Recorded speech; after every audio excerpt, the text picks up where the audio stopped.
Nagsagawa ang Kalasyaw MHO ng inspeksyon sa mga stall sa Food Bazaar. Sundan sa ulat ni Jeric Pasilyao. Kita ko naman yung nag-prepare po is naka-gloves and naka-hairnet.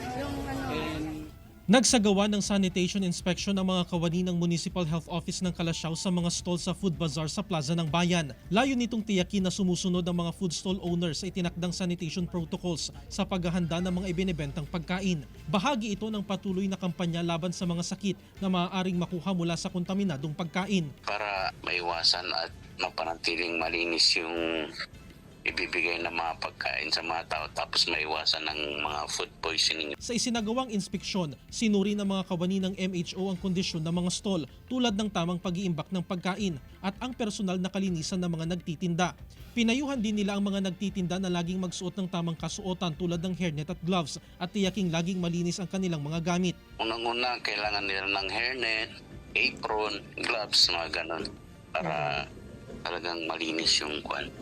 Mainam daw ito upang masigurong malinis ang mga panindang pagkain sa Food Bazaar at makaiwas sa posibleng food poisoning. Iwas po sa food poisoning and sa sakit po na makukuha nila sa pagkain na kinakain nila.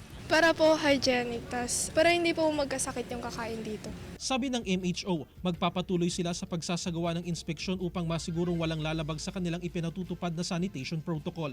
Kasama si Jing Dakanay, Jeric Pasilyao, 1 North Central Luzon.